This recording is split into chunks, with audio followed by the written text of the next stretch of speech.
Bengals pod Super Bowl preview. I pick the Bengals to win this game 200-0. Yep. I actually just did a Madden simulation, all Madden, and I won 55-21. So I'm right there with you. Blowout City.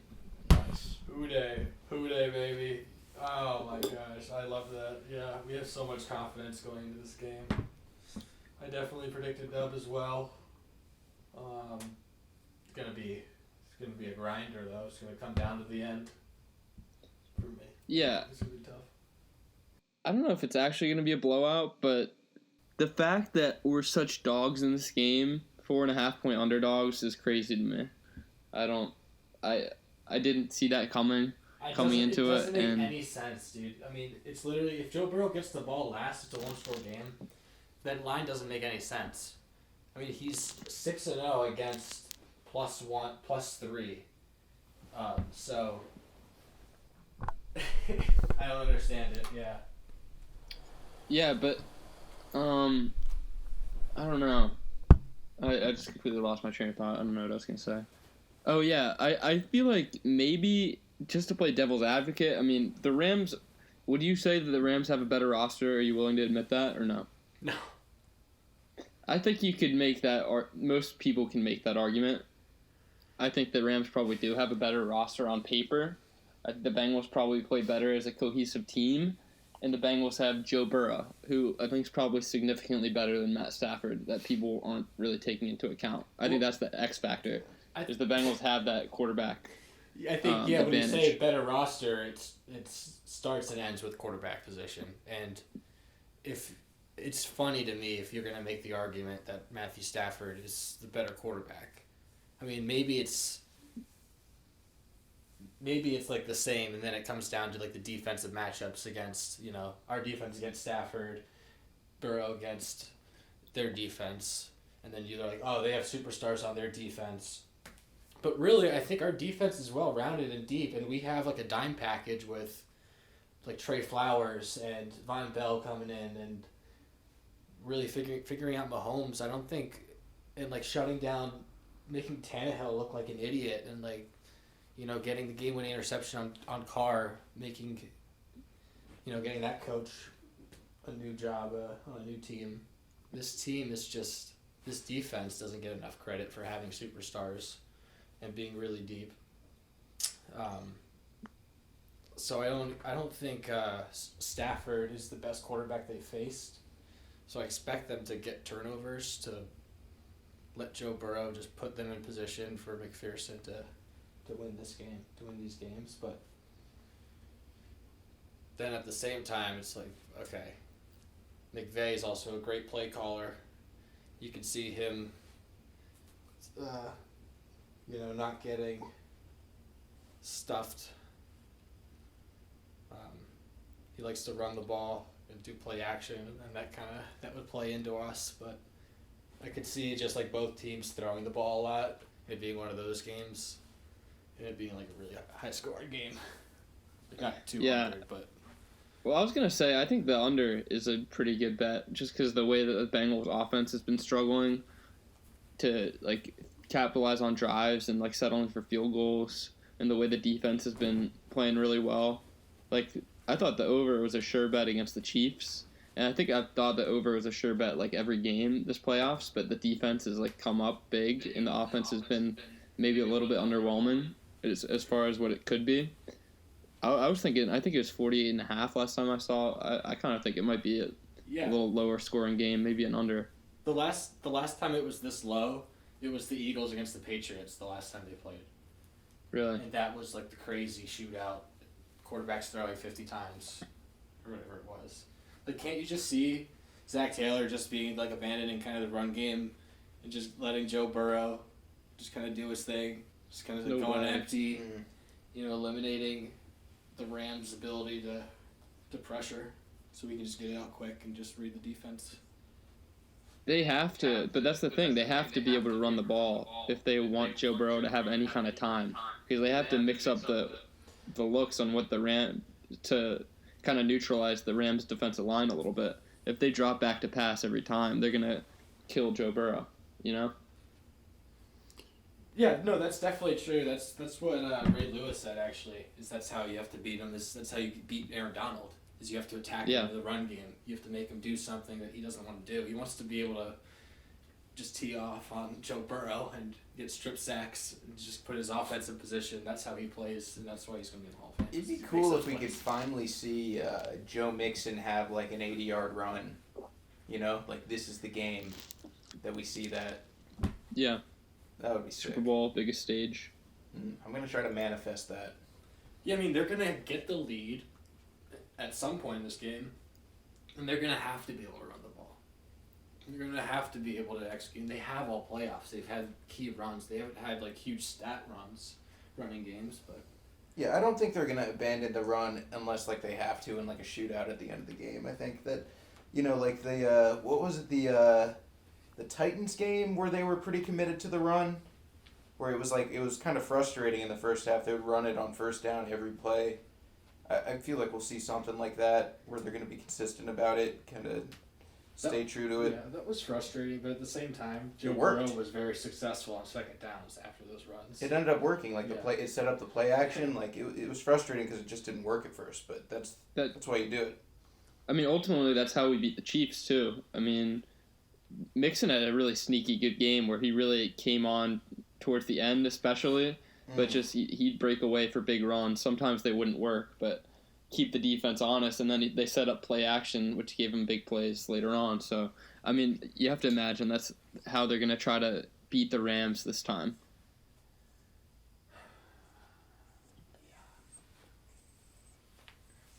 To your point, I don't Nick, know, though, because, like, remember coming into the playoffs, just, like, real quick, remember coming into the playoffs, like you said that they were going to have to throw the ball a lot, and I was saying that they would have to run it, right, on our first pod. Mm-hmm. And now I'm saying that they need to throw it. You're saying, oh no, they need to run it. Yeah, you got to play football. You can't just cheat the system. Well, I mean, Run the ball. Got to run the damn ball. We're gonna run against some like elite guys here. You got to play your game. I guess Stick to the fundamentals. You're not worried about the linebackers as much of the Rams. I mean, you're right that I was saying that in the beginning, but like I think the Titans game changed it for me when he got sacked 9 times. Like the Rams defensive line is better than the Titans, and if that's what they did to the Titans did to us, like the Rams could potentially be scary. So we really do have to keep them honest, and that's the only reason I'm saying run with Joe Mixon, because I love putting the ball in Burrow's hands, but in order to do that, you got to kind of be creative with what you're going to do to the defensive line and how you're going to attack it. I wonder if the Titans secondary is better than the Rams secondary. No. Obviously, you have Jalen Ramsey, but like, dude, I was going to say. No, go on. As a unit, who else is on the Rams defense that matches up? So I did a scouting report. Yeah. We're a fan podcast, so obviously we don't look into the X and the O. We don't look into the all 22 tape. We go to the Madden rankings. We are anti X's and O's here. Yeah. No, so we're anti-stats. I'm anti X's and O's. I hate them. I'm anti-stats. I'm pro stats, but I'm also pro Madden ratings, except for when it comes to the Bengals because they're undervalued, of course. But I'm gonna be I'm going to be inconsistent with my logic here and use it to kind of preview the Rams. But so obviously Jalen Ramsey is like a 99 overall. Their number 2 corner is like an 82, so he's probably like solid-ish. But their number 3 corner is a 73 overall. So I'm thinking Tyler Boyd game all the way. He's going to be open in the middle. They're going to I don't think we can talk about Jalen Ramsey versus Chase later, but Ramsey's going to be on Chase. Higgins is going to be able to get open, but it's going to be a Boyd game, I think, all the way. And with like the screens that they're going to set up for him to try to negate the pass rush too, I could see Tyler Boyd having a huge game here. I like that. Yeah, so people who have watched film on the Rams, I've heard, say that Jalen Ramsey's not going to stick, or at least all season he hasn't stuck like to a number 1 receiver. He just plays on the outside, usually on the talking X's and O's, the X receiver to the short side. That's usually his guy. But he could play like in the slot. Like he could match up to anybody, really. I don't think he could match up to Jamar, but he's going to be talking shit to him for sure. I mean, probably the best shit talker in the league. That's definitely going to be something interesting thing to watch. He's the only one who could get AJ Green mad enough to throw a punch mid-game and get ejected. That was crazy. Yeah. Yeah. Yeah. But did you see? Go ahead. Jay, you have something to say? I was just gonna say, like, the Rams are truly like the final boss in the video game. Like, I feel like they're the best team that played or are going to play. Dude, I agree. Like, I was gonna say that earlier about like Matt Stafford's not the best quarterback, but the Rams are like stacked. Like, they have stars in like every position basically. I don't know how deep they are.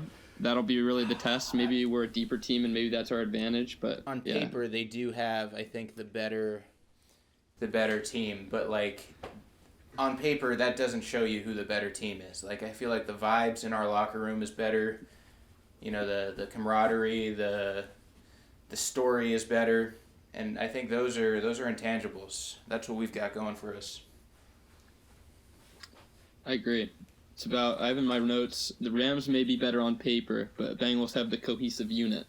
It is the camaraderie that you were talking about. Football is a team sport, and I think we have the best team. Right. We might not have the best players I don't on think paper they're even in the better on league. paper. I don't even think they're better on paper. I think you could really make the argument that our secondary is better than their secondary, that our linebackers are better than their linebackers.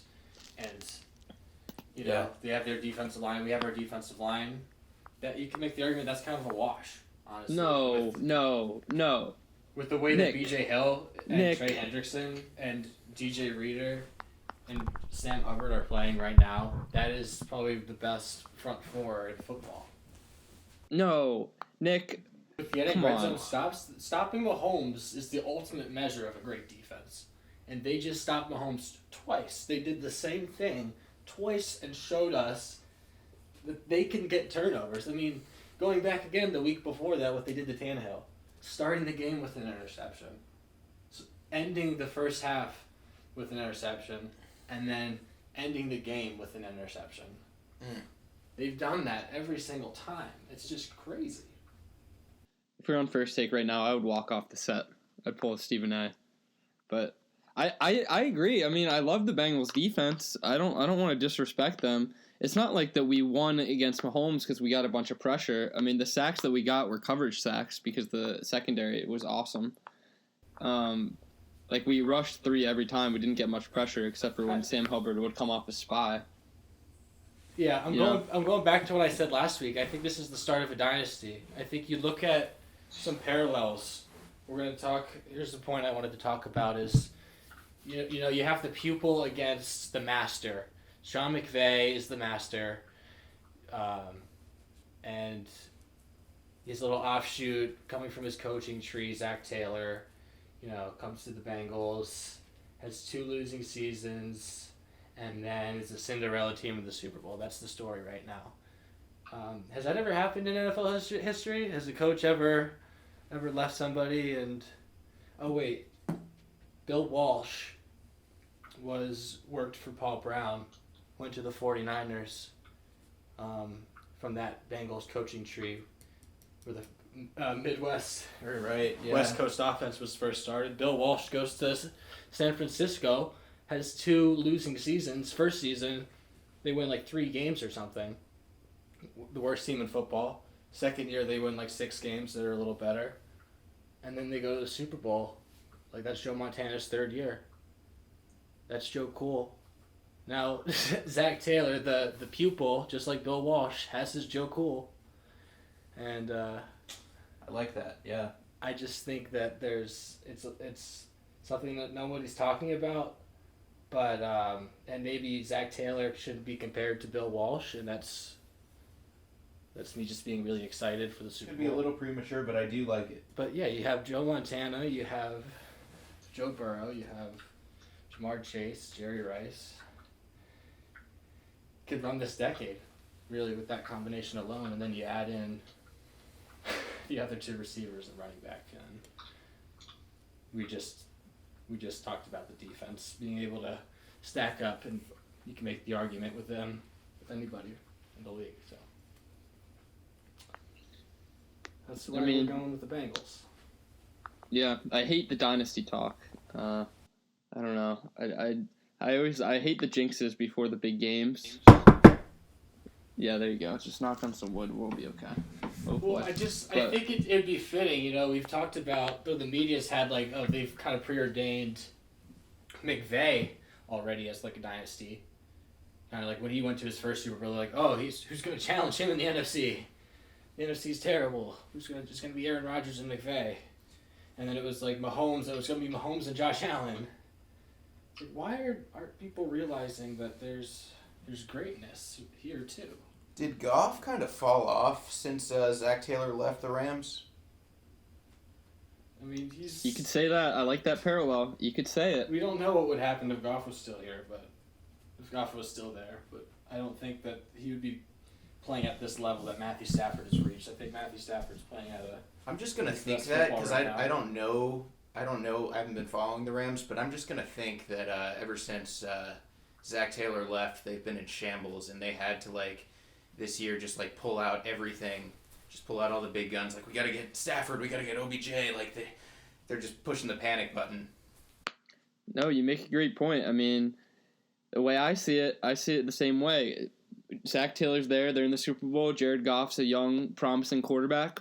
All of a sudden, Zach Taylor gets a job elsewhere. Jared Goff falls off. Oh, suddenly he's not the guy. We need to trade a bunch of first-round picks for this guy, Matt Stafford. Panic trade. Panic Jalen Ramsey trade. Yeah, I see it the same way as you. You don't see the 49ers comp? You don't like that? He just doesn't like the dynasty comparisons yet. Yeah, no, I like the history comp. I like that, and I like the parallel, and that means the Bengals are going to win this game. I'm all for that stuff. But the dynasty talk, we got to settle down. Can we compare Ken Anderson to Matt Stafford? You know, because both guys with the Super Bowl are probably MVP or Hall of Famers. So it's kind of like we're the 49ers this time. Kind of the nobody's heard of us up and coming. You don't even know that we're a dynasty, just like the Patriots were. Yeah, Matt, I was saying, back in 2015, I feel like we were saying, that Andy Dalton was better than Stafford. We were comparing them. Stafford, to me, seems like the kind of guy that would lose a Super Bowl and never win a Super Bowl, but, just always be, in that conversation for solid quarterbacks. Mm-hmm. That's just how he feels to me. Well, that's how his whole career has gone. Just being in Detroit, he's been that guy who's been, a great quarterback that just couldn't get to the big game. And now he's gotten there. He has a chance to rewrite his legacy. But, I mean, you're right. That's what it's been to this point. We'll see if that continues. It's just a bummer, for him that he has to go against this this monolith of a team. This, like I said, the Bengals team, their camaraderie, the story, it's unmatched. I don't think, I'm not following any other team as closely. I haven't been following them as closely, not even the Eagles. We, just a side note for listeners, we grew up in Philadelphia for a portion of our childhood, so we're also Eagles fans, but I stopped really cheering from the Eagles once they won the Super Bowl, but you can finish your yeah, point. even after they won the Super Bowl. I mean, even the year they won the Super Bowl, I was following the Bengals closer. I've always been more of a Bengals fan. But, yeah. I don't know. I just feel like the vibes are on the Bengals side. I feel like for them to lose this game, some crazy thing needs to happen, like a cat goes onto the field or some shit like that, and it's that just changes the energy. You know what I mean? Just some weird something. Dude, I think I've been saying it the whole time. I've been trying to tell my friends. There's so much Team of Destiny vibes with this team. Just I just can't wait to watch the championship DVD. Because there's just so many little moments that throughout the regular season, like that Jacksonville stop that we talked about last week, about how that set up their stop against Kansas City last week, and just there's teams been through so much in just a year, and they've grown so much, and just the vibes in the locker room and all the players we have who have been in the championship moments. I agree with you. The vibes are that we're going to win this game. Yeah, it's been behind the scenes too, with like the Zoom and the social distance. A lot of what they've been doing has been in the dark, and it's just very exciting to have this opportunity to be the best team in the world. So they do this. You're right, Matt. There's a lot of unknown that goes into the future of calling someone a dynasty. So much has to go into your way. So much luck. Bill Belichick is a once-in-a-generation coach. And, that's probably the last dynasty the league will ever see, because you think about how the AFC is going to be. It's going to be crazy. It's stacked. Whatever Aaron Rodgers decides, there's no way he wants to come to the AFC. But if he did, that would just completely debunk my, this whole Bengals dynasty that I've constructed. I mean, even without Rodgers going to the Broncos or wherever he's going to go, you have Herbert on the Chargers, Josh Allen on the Bills, Mahomes on the Chiefs. Right. I mean, maybe Rodgers will go to the Titans, because you see, did I say Herbert? I thought I said Herbert. Oh, sorry. Rodgers bought real estate in Nashville. Everyone was freaking out. If he went to the Titans, they would be instantly the favorites to win the Super Bowl. Right. I'm sure I'm forgetting teams too, but AFC is dangerous, and it's going to be hard. That's why I want to enjoy while we're here. I think that we will go to more Super Bowls ultimately, but it's hard to get here. It's going to just get harder when these young quarterbacks keep getting better. Yeah, but part of the reason it's going to get harder is because teams are going to do what we've done, and that's just add crazy receiving rooms, or have a bunch of cornerbacks who can guard those guys, right? So we're kind of ahead in that department, where we have these guys on rookie contracts. Tyler Boyd's on a great contract from a team perspective. You got Joe Mixon locked up long term. Really, all these guys is just the perfect storm right now. So yeah. I just want to clarify one of my comments. I haven't always been a bigger Bengals fan than Eagles fan. When we lived in Cincinnati, I remember we went to a Bengals game and we had really good seats, and I wasn't a football fan at that time. I was probably 10 or so, and I was playing Pokemon during the game. I wasn't even watching the game. And then when I got into football, it was right when we moved to Philadelphia in 2004, and that was the year the Eagles were in the Super Bowl. That's what actually got me into football. And also, I met some of my first friends at school learning to play football in 4th grade. So at that point, I was a bigger Eagles fan than a Bengals fan. I think that my fandom actually shifted when we moved to California, and I didn't know that. Yeah, it was like the Dalton era when they were good. Yeah, so around 2014, right? Around then, yeah, that's when I got really into them, and it was Bengals are my team now. Just wanted to clarify that for the vibes. Didn't want to lie on air. I didn't become a Bengals fan until we moved to Philly, and I just wanted to be different. I just didn't want to like the Eagles. I'm like, I don't want to be. Everybody likes the Eagles here, And I got trolled really hard for it, But yeah, you're a truer fan than me. I always found victories, and Carson Palmer was fun to watch, and I could go on forever talking about some good memories that I've had over people, even though they've talked shit to me. Oh yeah, no, you're the biggest Bengals fan that I personally know. Yeah, I was always a Bengals fan since I can remember. You guys know the story. The listeners don't. My first football memory ever. I don't know how old I could have been, 5 or something. So the family was watching a Steelers game, and I loved the uniforms. And I was telling mom and dad I want to be a Steelers fan. I'm now a Steelers fan, and they strictly told me, no, we're Bengals fans here. We're not Steelers fans. And I resented that for a while, because the Steelers obviously had success and the Bengals sucked. But I'm glad that we stuck with it, and I'm glad that we are Bengals fans now because I would. That's true. There's no team I'd rather be a fan of. We are all Bengals fans, really. Yeah. Yeah. The Ohio native. Other stuff I have, Jamar Chase, my prediction is he's going to light up Jalen Ramsey. You were saying, Nick, you don't think that he's going to shadow him, but he said he wanted to shadow him, so I'm kind of under the assumption that he's going to. That's because he's a talker. That's what talkers do. They talk. I agree with that, man. He's starting a conversation like, I'm going to do this. I'm going to do this. All year, they've been doing the opposite of that and just letting him play his side. If they do that, that's going to play into our hand. That's a death sentence for Ramsey. I'll tell you that much. You know Joe Burrow is going to be able to read whatever they're doing.